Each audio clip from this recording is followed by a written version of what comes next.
Jadi kita akan masuk pada sesi tanya jawab. Kami mengundang teman-teman yang sudah bergabung melalui Zoom, melalui YouTube maupun melalui website Merajut Indonesia untuk urun pendapat atau bertanya. Silakan kepada 4 narasumber yang luar biasa kerennya hari ini menyampaikan materinya, sehingga kita banyak mendapatkan masukan, pertukaran gagasan yang bisa sama-sama kita gunakan untuk melancarkan proses pendigitalisasian aksara Bali ini ke depannya. Saya lihat di website dan YouTube banyak sekali bergabung teman-teman kita dari guru-guru bahasa Bali, dari penggiat bahasa Bali, ada penyuluh bahasa Bali juga. Ya, kami tetap menunggu teman-teman yang ingin mengajukan pertanyaan kepada keempat narasumber kita. Apakah sudah ada pertanyaan? Oh, sebentar, saya lihat di web dulu. Nah, di sini ini mungkin permohonan atau seperti apa? Mungkin guru. Jadi mungkin bisa ditanggapi. Ini dari Loh Seni Udiana gitu ya. Jadi Ibu ini berharap, Ibu Loseni berharap bahwa aksara Bali bisa dimanfaatkan secara langsung dalam bentuk font di aplikasi GC. Maksudnya mungkin ya belajar itu ya Google Classroom. Ya, maksudnya Google Classroom, kemudian Quizzes maupun platform pembelajaran daring lainnya, tanpa harus mengubah menjadi gambar atau menginsert lagi ke dalam program yang lain. Nah, ini mungkin Mas Sidik bisa ditanggapi dulu ini. Ini karena Pandi sebagai gerbong yang akan membawa proses ini. Jadi gimana kira-kira Mas Sidik? Oke, baik, terima kasih. Jadi kalau kita lihat memang di beberapa aplikasi-aplikasi yang ada saat ini, memang yang tadi disebutin oleh Pak Cokorda tadi bahwa memang sudah ada keyboardnya, sudah dibikin tadi ya, sudah ada keyboard. Kemudian yang dibuat tadi yang sebelumnya ada translator dari Microsoft Word dan beberapa tool lainnya. Akan tapi memang ini yang perlu kita kembangkan kembali gitu. Walaupun sebenarnya nanti kalau dari keyboard yang sudah dibuat tadi, nanti tinggal kita copy paste dan sebagainya, atau nanti bisa dimasukin ke sebuah tulisan yang ada di aplikasi tersebut. Akan tapi ini yang jadi PR kita bersama supaya aksara-aksara kita tadi jadi default gitu. Jadi tanpa kita melakukan banyak effort yang kita lakukan di komputer kita, di aplikasi kita dan sebagainya, nanti secara otomatis bisa masuk ke komputer-komputer kita dan kita menginstalnya secara mudah. Nah, itu salah satu caranya adalah dengan pertama kita melakukan standarisasi terlebih dahulu gitu. Jadi yang kita lakukan saat ini dengan melakukan standarisasi tadi, di mana standarisasi yang kita lakukan akan mendapatkan sebuah tulisan-tulisan yang memang sudah standar yang dimana nanti diakui oleh BSN, dimasuk menjadi sebuah SNI, kemudian lanjut lagi ke Unicode dan statusnya nanti sudah recommended, karena kita lihat beberapa aksara-aksara Nusantara memang statusnya masih belum recommended gitu, dimana nanti kalau belum recommended banyak beberapa aplikasi-aplikasi yang ada sekarang, yang tersebar sekarang masih belum bisa secara default masuk ke aplikasi tersebut. Nah, itu nanti memang perlu kita kembangkan lagi ini. Jadi nanti Pandi pun mungkin izin kerjasama juga nanti dengan Pak Cokorda juga. Jadi kita memang punya program untuk membuat keyboard juga ke depannya. Keyboard untuk aksara-aksara Nusantara, bukan hanya aksara Bali. Tadi kalau sudah ada keyboard aksara Bali berarti mungkin sudah sebagai fondasi kita lah untuk mengembangkan aksara-aksara yang lain. Tapi dengan adanya keyboard ini tadi itu kita pengen memang ini jadi sebuah standar lah. Jadi kalau nanti aplikasi-aplikasi yang masuk ke kita di Indonesia gitu, misalnya nanti handphone kita kan ini sebenarnya kalau bapak-bapak sering dengar, bapak ibu semuanya sering dengar kan kita ada namanya TKDN ya. TKDN itu ya komponen dalam negeri tadi, supaya kita bisa masukkan juga bahwa aksara-aksara daerah yang diinstal di handphone ini termasuk salah satu TKDN juga. Dimana nanti kalau misalnya ini masuk TKDN, ini kemudian nanti secara default masuk ke operating system yang masuk ke Indonesia, baik itu komputer, handphone dan sebagainya, nanti dari Bapak Ibu guru semuanya yang ada di seluruh Indonesia, terutama yang ada di Bali, untuk mengajarkannya lebih mudah juga. Jadi proses ini masih tetap kita lalui.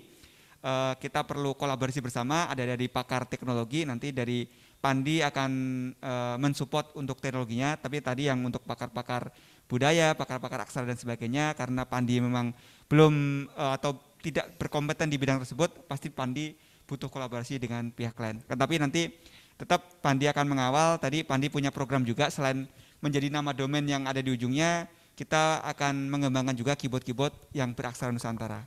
Gitu Pak. Siap, terima kasih tanggapannya Mas Sidik. Mungkin Pak Cok mau menambahkan? Baik, terima kasih Pak Gede. Jadi yang Ibu Semi tadi sampaikan, bisa nggak langsung ditulis di atas Google Classroom? Ya Ibu, bisa. Jadi produk yang kami develop ini mempergunakan keyboard ini sudah bisa langsung menuliskan di atas itu. Mau menuliskan di atas itu, mau menuliskan di atas Google Docs, mau Google Spreadsheet, itu bisa langsung di sana tanpa bentuknya adalah image. Dan apabila Ibu sudah menulis di atas Google Classroom tersebut, karena ini sifatnya Unicode seperti yang disampaikan oleh Mas Didik tadi, sudah sifatnya adalah standar, itu bisa di copy paste. Jadi kalau Ibu sudah tulis di atas Google Classroom, Ibu mau paste di atas Word, mau Ibu paste di atas PowerPoint, itu bisa. Jadi itu yang sebenarnya Pandi dan kami juga ingin kembangkan, sehingga apa yang tertulis di sana, itu apa yang memang betul-betul diinginkan oleh user. Jadi kenapa keyboard itu penting adalah sebagai inputan, jadi user itu bisa menuliskan apa yang memang mereka inginkan tanpa melihat yang namanya latinnya. Jadi memang target kami adalah untuk pembelajaran. Sehingga harapannya, karena ini masih sifatnya prototype, ya, mudah-mudahan tahun ini kami sudah selesai risetnya, sehingga tahun depan itu sudah bisa disebarkan ataupun sudah bisa mulai didapatkan di toko-toko terdekat lah. Nah, itu tujuan kami ya. Jadi apa yang kami hasilkan bisa dipergunakan oleh masyarakat. Terima kasih. Ya, terima kasih Pak Cok. Jadi apa yang disampaikan Pak Cok mudah-mudahan segera terrealisasi sehingga teman-teman guru, teman-teman pengguna aksara, bahasa dan sastra Bali lebih bisa dengan mudah, dengan cepat mengkonversi aksara Bali ke dalam kebutuhan yang memang sedang dibutuhkan hari ini, apalagi kita bekerja dari rumah, sekolah juga dari rumah, kebutuhan pada platform digital luar biasa tingginya hari ini. Jadi guru-guru penyuluh bahasa Bali sangat membutuhkan apa yang sudah Pak Cok sampaikan. Nah, di sini di kolom chat Zoom meeting ada niki Pak Nala Antara, niki pandangan atas apa yang disampaikan oleh Pak Made Swacana. Jadi Pak Nala menyampaikan ide aksara baru sudah pernah disampaikan pada saat Pesamuan Agung. Perlu diingat bahwa prinsip dasar aksara Bali adalah menuliskan bunyi, bukan menyalin huruf. Nah, jika ide ini dicermati, perlu kajian secara linguistik, filosofis, dan sosial kultural Bali. Sekali lagi, aksara atau bahasa itu konvensional. Saat Pesamuan Agung, ide penambahan aksara Bali itu sementara belum bisa diterima. Oke, barangkali Pak Made Swacana ingin menanggapi Nika? Terima kasih Niki atas memberitahukan bahwa itu adanya. Jadi agar hati-hati kalau membuat huruf baru, karena dalam aksara Bali huruf itu adalah simbol daripada bunyi. Tapi saya melihatnya dari bahwa pada saat kita mengusulkan aksara Bali ke Unicode, karena disertakan juga huruf-huruf yang ada di Lombok. Nah, di Lombok itu ada huruf-huruf untuk ki, untuk set,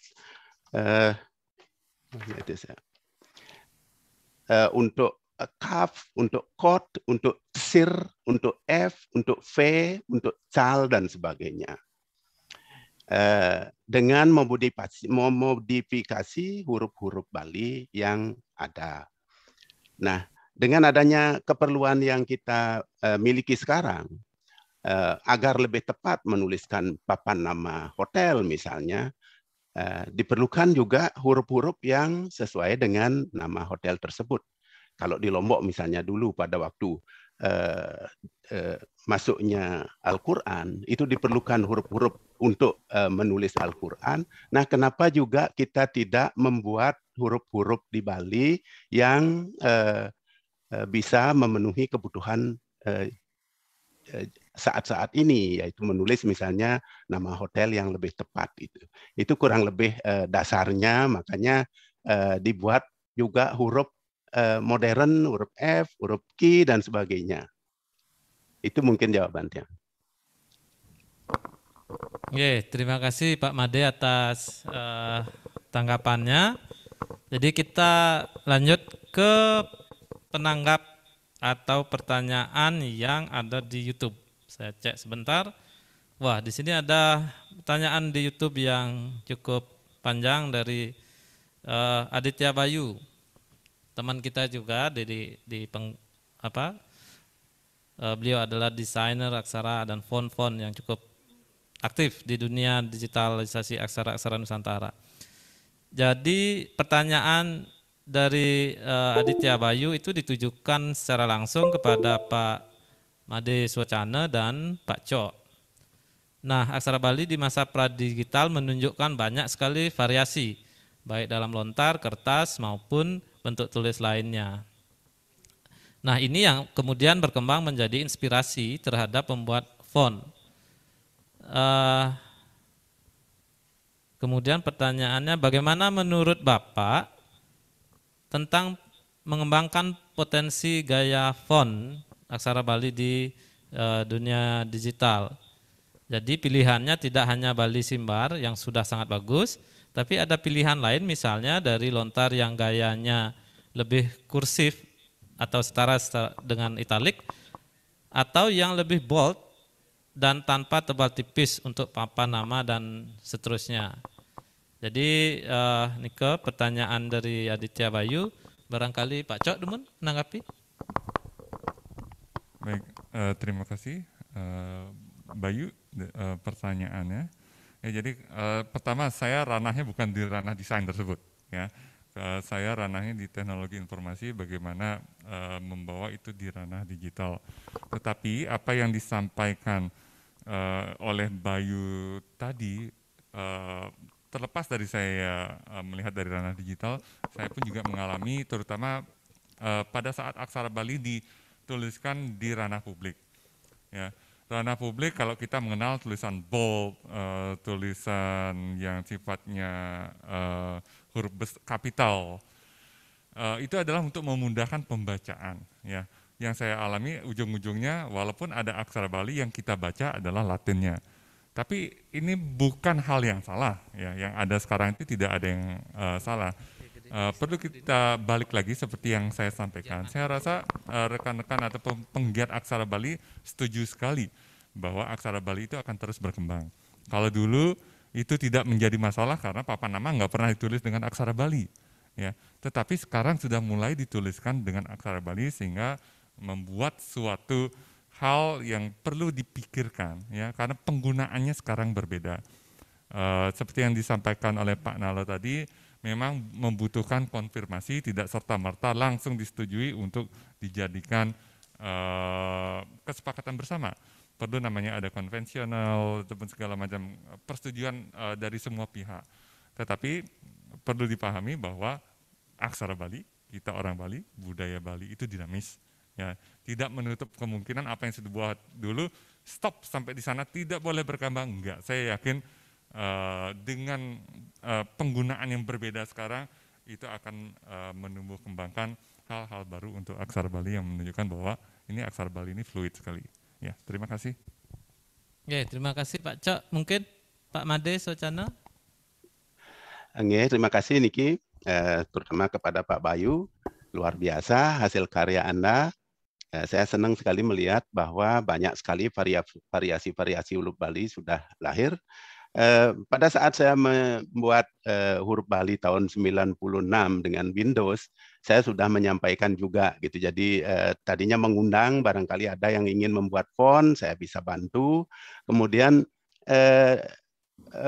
aksara Bali yang saya buat waktu itu namanya Bali Simar. Nah, kemudian kalau ada yang membuat huruf, misalnya huruf yang bold gitu, misalnya entah namanya dia huruf Bali Togog atau Bali apa gitu misalnya, supaya sedikit mencirikan, sedikit memberikan bayangan, oh ini yang gemuk-gemuk loh gitu misalnya, atau yang Bali Krimping gitu misalnya, dia huruf Bali yang kurus-kurus dan sebagainya gitu. Jadi agar mudah dikenali, saya lebih cocok kalau umpamanya aksara Bali itu Balinya yang ditulis di depan.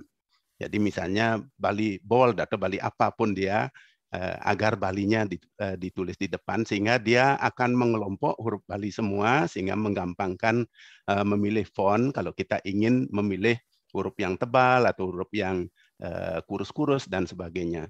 Terima kasih Gede, Bayu, telah memperkaya bentuk-bentuk huruf Bali sesuai dengan harapan saya tahun 96. Terima kasih. Oke, terima kasih Pak Made atas tanggapannya. Jadi kita lihat lagi di kolom chat Zoom. Ini ada dari Manik Lestari. Tanggapan sebetulnya, jadi saya bacakan. Saya setuju dengan apa yang disampaikan oleh Pak Cok. Intinya adalah visi dan siapa pengguna font aksara Bali ke depannya dan bagaimana memeliharanya. Nah, ini yang menarik. Memarketing penggunaan aksara Bali dengan lebih menjual sehingga terlihat keren dan disukai perlu dipikirkan di semua lini, baik dari tingkat keluarga, sekolah, pemerintah. Tidak hanya sekedar simbol, tetapi juga sebagai nafas kembali lagi. Dinikahkan, wah ini bahasanya dinikahkan, dengan teknologi. Jadi aksara Bali dinikahkan dengan teknologi, juga perlu didukung dengan misi masif memeliharanya, misalnya video edukasi untuk anak-anak muda dengan berbahasa Bali dan teks aksara Bali, film, e-book sastra, dan lain-lain, sehingga lebih dekat pada anak muda. Jangan sampai definisi anak muda milenial lebih ke teknologi terkini berbahasa internasional saja. Suksema. Nah, ini saya perlu tanggapan juga dari Bli Gede Krishna, karena beliau di sales marketing nih, pengalaman internasional bagaimana mengemas, packaging barang yang dulunya dianggap kuno gitu, kemudian kita packaging sehingga laku terjual tidak hanya untuk orang Bali tapi orang internasional seperti yang disampaikan Pak Cok tadi. Silakan Dik. Ini seru nih pertanyaannya. Ini seru pertanyaannya. Mungkin jelas ya suaraku ya. Kayak tadi aku ganti headset ini. Jelas. Oke. Jadi ini sebenarnya sama aja kayak di Bali. Mungkin kalau kata teman-teman saya lagi ngetren, mereka lagi beli Grand Astrea ya sekarang ya. Yang Grand Astrea yang lama tuh. Tapi anak-anak bangga akan makainya. Nah mungkin itu tuh sebenarnya dimulai dari orang-orang yang punya Grand Astrea itu bangga memakainya. Nah, dibalikin kalau dalam kasus ini adalah kita sebagai orang Indonesia yang bangga, kayak apa contohnya tadi punya domain yang ada domain yang aksara Bali gitu kan. Kalau dari kitanya sudah bangga dan kita menunjukkan itu, gue punya ini. Dan dengan poin-poin orang luar yang sebenarnya sudah tahu Bali itu sebenarnya multiplikasi yang hebat sekali gitu loh. Nah, janganlah kita sekarang bertanya-tanya soal gimana interest orang di luar, tapi gimana kita bisa bangga dengan apa yang kita punya. Kan gitu. Kalau misalnya saya istilahnya pas di Berlin tidak bangga tidak bangga dengan asal usul saya dari Bali, nggak mungkin saya sampai punya kayak ya ada warung kecil-kecilan waktu itu namanya warung Beli Gede gitu kan, itu kita jual kayak lawar apa segala macam, dan itu orang-orang juga tertarik. Jadi memang selama ada dari kitanya yang bangga dan selama ada dari kitanya yang wah kita punya ini bagus gitu, itu orang-orang pasti apapun reseptornya mereka adalah ada orang yang menyuarakan itu. Kalau dari saya sih itu gimana kita bisa bangga dengan apa yang kita punya, gimana kita sebagai orang Balinya dulu memakai apa yang kita punya, di saat kita bilang itu ke orang luar, oh iya, itu yang biasanya dipakai sama Kresna ya, websitenya apa? Ada website TPI yang seperti itu yang biasanya Kresna share di Instastory atau apa. Itu jauh lebih gampang. Jadi memang semuanya balik lagi dimulai dari bagaimana kita bisa mencintai itu, untuk keluarnya pasti lebih gampang. Apalagi saya di PPI juga, tadi saya udah bilang juga promosi budaya Indonesia itu sendiri, karena kita bangga, makanya teman-teman saya banyak juga yang tertarik ya dengan melihat apa sih budaya Indonesia itu seperti apa gitu, dan itu udah kejadian gitu. Jadi di saat saya senang, di saat saya berani menyuarakan itu, orang lain tuh oh iya gitu. Itu sih pengalaman ya gitu. Oke, Itu siap. beli gede juga ya ini ya moderatornya ya. Ya, sama-sama gede. Gede Nggih, nggih. pengaruhnya maksudnya. Nggih, mantap, Oke, mantap. terima Sukses kasih, semua, Gi. sukses semua. Nggih. Ya, selanjutnya kita minta tanggapan dari Bli Sidik karena beliau menggawangi nih program Merajut Indonesia. Jadi termasuk bagaimana mengemas, kemudian melakukan selling terhadap produk yang akan kita hasilkan nanti digitalisasi aksara-aksara Nusantara. Silakan. Ya, baik. Jadi kalau kita lihat untuk penggunaan aksara supaya banyak digunakan dan sebagainya, mau tidak mau memang kita harus masuk ke teknologi yang bukan hanya teknologi, tren-tren yang sudah berkembang saat ini. Di mana tren yang berkembang saat ini kalau kita lihat di dunia teknologi adalah melalui sosial media, melalui website dan lain sebagainya.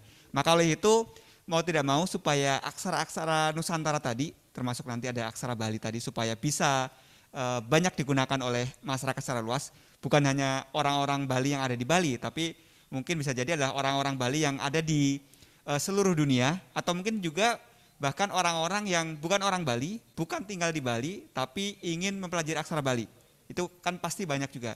Nah, dengan adanya kita masuk ke dunia digital, kita masuk ke sosial media, kita masuk ke website dan sebagainya, di mana nanti aksara-aksara Bali tadi mudah digunakan, ini tadi aksara-aksara tadi akan banyak berkembang dan nanti orang-orang akan aware mengenai penggunaan aksara Bali ini tadi. Nah, salah satunya tadi, nanti kalau selain sosial media, kemudian dari website dan sebagainya, nanti contohnya kalau bisa jadi kita punya email juga nih, emailnya kalau biasanya emailnya adalah made@google.co.id gitu, nanti tulisannya tadi itu madenya tadi menggunakan aksara Bali, Google-nya atau mungkin pakai nama domain sendiri pun akan menggunakan aksara Bali ini juga gitu. Jadi nanti dengan adanya email tadi, email kan salah satu identitas dunia di digital kita adalah bisa email, bisa website dan sebagainya gitu.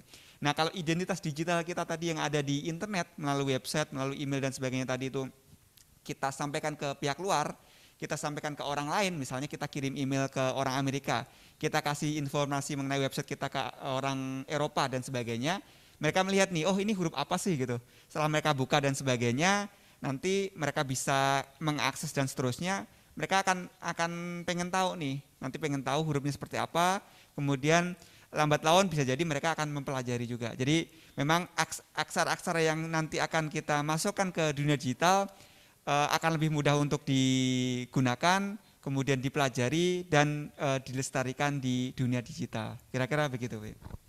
Siap, terima kasih Bli Sidik atas tanggapannya. Saya loncat lagi ke website. Jadi di sini ada satu pertanyaan, memang tidak spesifik ditujukan kepada siapa, tapi mungkin pada Pak Co atau Pak Madeswa Cana bisa membantu memberikan tanggapan. Kalau misalnya aksara Bali itu diubah dalam bentuk digital atau dilakukan digitalisasi, bagaimana dengan taksu aksara Bali yang sudah diwariskan secara turun-temurun? Nah, ini pertanyaannya berkaitan dengan intangible things, taksunya. Silakan Pak Cok Dumon menanggapi. Baik, terima kasih. Ini pertanyaannya bagus ya. Jadi dalam ranah digital itu kita tidak melihat, yang bagus dalam dunia digital adalah dia hanya melihat nomor aja di sana. Ya, makanya kita harus memisahkan ya, yang ranahnya di ranah digital dan ranahnya di ranah bukan digital. Ya, jadi sebisa mungkin Karena kalau ranahnya digital itu semua harus standar. Nah, kalau kita bicara standar, taksunya nanti nggak ketemu. Ya, makanya dua ranah ini tetap harus dijalankan. Bukan berarti yang ranahnya digital muncul, ranahnya yang konvensional itu nggak ada, tetap ada. Yang menjadi concern kita adalah bagaimana agar aksara ini tetap bisa digunakan, bagaimana agar aksara ini tetap bisa dikenal. Kan itu tujuan yang lebih mulia. Kemudian bagi mereka yang lebih tertarik, contoh adalah untuk lebih ke arah taksu dan segala macam, bisa ke ranah konvensionalnya. Karena kalau ini terus diperdebatkan, ya wajar saja seperti yang saya sampaikan tadi. Pertama, orang Bali kalau ngomong bahasa Bali sudah menurun. Karena kita tetap memposisikan dirinya adalah ada bahasa Bali halus, bahasa Bali Madya, dan Sor. Ya, tetapi yang perlu dipahami adalah kalau dalam dunia digital itu mungkin nggak ketemu, ya, nggak ada. Makanya perlu dipahami dalam dunia digital yang diharapkan taksunya itu mungkin tidak ketemu di sana untuk saat ini. Ya, saya sampaikan untuk saat ini, balik lagi, karena aksara Bali, kalau aksara Bali makin banyak digunakan, mungkin di ranah digital kedepannya kita juga bisa memikirkan bagaimana agar taksu itu ada. Yang sekarang yang pakai aja nggak ada, bagaimana kita memikirkan orang berbicara taksu. Ya, jadi itu yang perlu dipikirkan one step at the time. Jadi setiap langkah perlu dijalani satu persatu. Ya, diskusi, kritik jangan dilihat sebagai sesuatu yang negatif, tetapi dilihat bahwa semua orang itu concern terhadap itu, semua orang itu tertarik untuk menjalankan. Itu yang perlu kita lihat dari sisi kacamata yang positif. Terima kasih. Oke, terima kasih Pak Cok. Pak Made, Suwacana, mohon tanggapan juga mengenai taksu dalam aksara Bali digital niki. Terima kasih. Dulu ada pertanyaan, jadi ada juga yang memberikan semacam penjelasan gitu. Jadi gimana umpamanya? Terus kalau umpamanya huruf Bali itu nanti dipakai untuk ini WC gitu misalnya, apakah hilang nilai daripada huruf Bali tersebut gitu. Jadi apakah karena dia dipakai menulis untuk label WC menjadi hilang kesakralan daripada huruf Bali itu? Memang sih huruf itu sendiri tidak sakral, tergantung daripada kegunaannya gitu.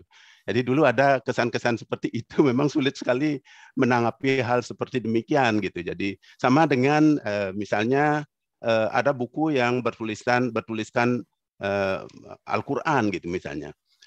Kalau umpamanya Al-Quran itu jatuh, kalau umpamanya Al-Quran itu sengaja dibakar dan sebagainya, apakah umpamanya akan kita berhenti mencetak Al-Quran, padahal Al-Quran itu adalah sesuatu yang nilainya luar biasa dalam agama Islam gitu. Jadi sama saja mungkin dengan huruf Bali, jadi tergantung di mana dia dipakai, di mana dia gunakan. Apakah perlu harus huruf yang kita murid SD gitu misalnya sedang belajar, apakah harus nak SD niki huruf anga sing metaksu nyenan huruf nak SD apa tawanga kenten misalnya nika, ya janganlah terlalu kritis demikian. Ada saatnya huruf itu harus memang disakralkan, tapi ada juga saatnya huruf itu ya tidak harus disakralkan sekali, terutama umpamanya seperti tadi dibilang pada saat murid-murid sedang belajar di sekolah.